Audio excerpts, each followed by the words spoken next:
Hey there! Today I show you the techniques behind this mysterious girl, from a viral brush hack for painting hair to layering transparent washes or adding golden accents, and how I accidentally ended up creating fan art of an anime I hadn't even seen yet.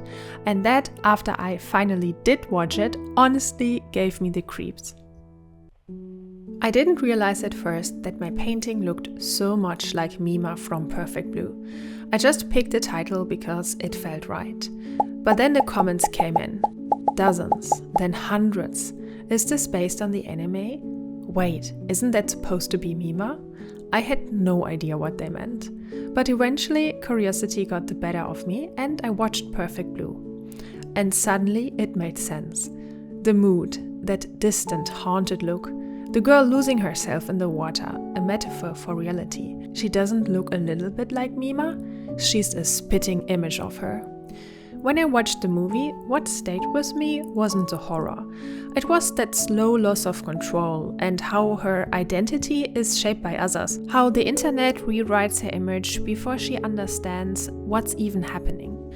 It felt strangely familiar. Because even today, it's easy to feel like your identity doesn't fully belong to you. Like it's shaped by how others see you and what gets posted, shared, or expected.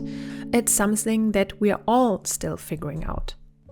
This movie captured the zeitgeist long before social media even existed. But when I started this painting, nothing of that crossed my mind. My idea for the painting was summer nostalgia, a calm composition with koi fish and a warm, soft color palette. So I began with a loose wash of Prussian blue and added stronger accents using geranium red and cadmium orange from my staining watercolor palette. These splashes of color bring in movement and guide the viewer's eye across the painting, especially around the koi fish. The composition was still simple at this point and everything felt cohesive. But looking back now, it already had the atmosphere that would later connect to the movie. It's all still quiet and beautiful, but the stage is set, like in the movie where everything seems light and simple, until it isn't. Maybe that's what this painting holds for you too. Maybe the story of the movie, which I will unravel for you in this video, or my original idea of summer nostalgia. If something in that speaks to you, even just a little, I'd love to invite you deeper. There's a full 5-hour painting lesson for this piece on my Patreon, where I guide you through every step from beginning to end. And if you simply like to bring this artwork into your space, there's also a fine art print available in several sizes and 2 finishes. You will find all the links in the description below and in the pinned comment. Now let's begin, shall we? As I start painting the first layers of the face, I carefully blend a mix of unexpected tones, hints of green, soft orange glazes, and my favorite, cobalt turquoise by Winsor & Newton. It's such a beautiful color. It's so luminous and you can't recreate or mix it with any other pigments. It's unique, but there is a catch. When it dries, it gets a little grainy, which can be frustrating when you paint a portrait. But I don't mind. I know that I can correct it later or use it as an unexpected texture. And when I later watched the anime, this grainy, unexpected texture reminded me of the moment where something started to feel wrong. You can't name it at first, but the surface begins to shift. In both the movie and this painting, there's the subtle tension creeping in beneath the calm. As a painter, it is the moment when you start to get a little bit nervous and unsure if you're really going to pull it off, or if you have overestimated yourself and will potentially face the horrors of a ruined artwork. And as for the movie, well, it's darker on a whole other level. Because you see, the movie is about Mima, a successful J-pop idol, and we see how busy her day is, how stressful it is. Yet she's content. It doesn't stay like that, of course. The moment she makes this decision to give up her career as a pop singer and to become an actress, it's a turning point from where everything starts to unravel, and in all the wrong places. Luckily, in my studio, things didn't unravel. Quite the opposite. After laying down the base layers, I started working on the skin tones. For that, I mixed cadmium red with yellow ochre and added just a touch of that same cobalt turquoise. This combination of warm orange and cool turquoises created a natural vibrancy because they sit opposite each other on the color wheel. Since all watercolors fade quite much as they dry, I build them up in multiple thin layers to keep and work on the depth and intensity. As you can see, the combination of turquoise and orange runs throughout the entire piece. It's almost a monochromatic painting because it practically just uses two colors. And because everything is built around this complementary contrast, the image stays cohesive and calm, even with those vibrant accents. At this stage, I began working on the eyes with color pencils. They offer the most control for small details, especially when you want precision without disturbing the watercolor underneath. I also added gentle pencil layers along the jawline and other facial features, but I made a conscious decision not to overwork it. The watercolor effects, those organic flows and transparencies, are so delicate and I didn't want to lose them beneath too much pencil. Once the eyes were done, she started to look back at me. And suddenly I couldn't help but think of Mima, right at the moment when her story begins to shift. With the help of her manager and agent, she takes her first steps into this new career. At first the roles Mima gets are small, a few lines in a crime drama, nothing major. But then something terrible happens. One of the staff members on set is found murdered. And just like that, the tone changes. What seemed like a normal acting job turns into something darker. At the same time, a stalker begins to appear, watching Mima, sending her letters, following her every movement. The pressure builds, slowly but steadily. And just like in the movie, this is where my painting became more intense too. Because now I moved on to the next layer, this time using gouache. With a flat brush, I started building the face with soft pastel tones. My favorite pink, Opera Rose by Winsor & Newton, played an important role. I mixed it with white and a bit of cadmium orange, which gave me these velvety apricot tones. I also used yellow ochre and cobalt turquoise again, but not the watercolor version this time, but gouache. These three colors formed the base of the portrait. I layered them repeatedly, adjusting tone and coverage as I went. Some areas took several passes, like the cheekbones, to get them right. It was a slow and tedious process, a lot of back and forth, and to be honest, it was quite the struggle. Toward the end, I switched to a wider fan brush to add some texture and light directional strokes. Then I finished by adding a few small highlights with white gouache. That completed the face. After finishing the face, I moved on to the koi fish, starting with the one on the left. I used cadmium orange and cobalt turquoise, the same turquoise I'd already used in the portrait, which helped tying the whole color palette together. The contrast was strong and vivid, and the fish immediately stood out. But I didn't want it to overpower the rest of the image, so I used only a little color pencil and a bit of gouache to refine the scales in a more subtle way. Just enough to give them shape and texture without covering the transparency underneath. I painted the second koi in a slightly different technique, and I explain that in more detail in the extended tutorial on my Patreon. Here I've kept it short. Next came the masking fluid. I used it to protect the floating lilies in the background, so that I could paint more freely around them later without having to fix anything afterward.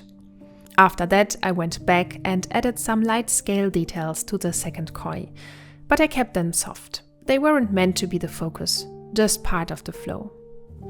Then came a big shift. The background. Now it got interesting. Do you see how intense that turquoise stands out from the koi and the figure? To be honest, I was a bit scared. At first I thought I'd ruined the painting. But thankfully, once the color dried, the intensity softened. And it created such a beautiful contrast in the end, which made it the perfect base for the next part, the black hair. To prepare for that, I first painted a large area behind the figure, using a mix of anthracite, burnt sienna and Prussian blue. I kept the layer fairly wet and soft, since it would serve as an underlayer for the darker hair sections. While the wash was still wet, I painted in a few soft strands of hair, just letting them dissolve slightly into the background. Then once everything had dried, I started layering the final hair on top. This part was scary. Every strand of hair could potentially ruin the outcome, so I had to be careful. I used less diluted watercolor, almost dry, and a fine brush to paint each strand individually. Not just black, but a mix of dark browns, deep grays, and Prussian blue to add variation and vibrancy. It was slow work, but also really satisfying, and little by little she started to come into focus. Meanwhile, in the movie, things were starting to fall apart. Mima discovers a website called Mima's Room. It looks exactly like her own diary, except she never wrote it. And somehow it knows everything about her, even the things she never said out loud. Which means someone's watching her, not just online, but in real life. Always there, always close. The fear doesn't crash in all at once. It just builds. Quietly, gradually. And with every scene, she starts to lose her grip on what's real and what's not. And while her world was starting to blur, mine was becoming sharper. Because for this part, the hair, I used one of my favorite tricks. It's a hack that a lot of people were fascinated about.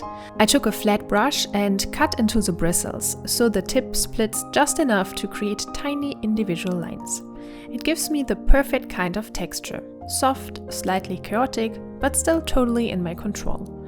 It's great for painting hair because it lets me place multiple strands at once. Each one a little different, a little messy, but still exactly where I want them. And after that, I used a bit of golden gouache to add a few individual strands on the top of the black. Not too much, just enough to make it shimmer. It gave the painting this slightly luxurious finish. A few golden lines dancing over the black, rich hair without being loud. And as I kept going, layering and adjusting, the girl in the painting became more and more real, while Mima in the movie was starting to disappear. Mima is followed. A stalker, real this time, begins to close in. She is attacked on set, her public image collapses, the roles she's given grow darker, more disturbing, and her sense of self begins to slip through the cracks. She starts forgetting things. She starts seeing things. And the line between performance and reality begins to vanish. Until finally, she realizes the most unsettling truth of all. Her former manager Rumi, who she thought was her friend, has been dressing up as her, acting like her, and pretending to be her, convincing herself that she is the real Mima. That's when the chase begins. Rumi suddenly attacks Mima in her apartment, and Mima escapes into the night. Rumi follows, still dressed like her, idle wig, pink dress, heels. It looks absurd and terrifying. They run through the empty streets, stairwells, traffic.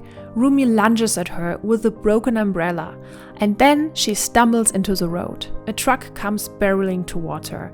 For a second, Mima hesitates, but then she pulls her out of the way. She saves her, and in that moment, Mima doesn't just survive. She chooses. She sees clearly who she is, and that she can trust herself. While all of that chaos played out on the screen, I was finishing the last quiet details of my painting. I added a few splatter effects, small, controlled flicks of the brush to create surface texture. Then I painted additional ripples around the figure, just enough to suggest subtle movement in the water. Once everything had dried, the painting was complete. What I love about this piece is that it carries two meanings now. There's the version I originally set out to paint. A moment of quiet, soft summer nostalgia. A girl floating through still water, lost in thought. But there's also the second version, the one shaped by everything that came after. The story of someone caught between identities, fighting to hold on to who she is. And maybe that's what I like most about this painting now. That it turned into something layered. Something that can mean different things, depending on how you look at it. So if you like to paint this piece together with me, the full 5-hour tutorial is up on my Patreon page, step by step with all the details. And if you just want to keep this artwork close, there's also this Fanart print available on my website, and you will find everything linked below. Let me know in the comments. Have you seen Perfect Blue? And if so, what stayed with you? Thanks for watching, and I will see you in the next one. Bye bye!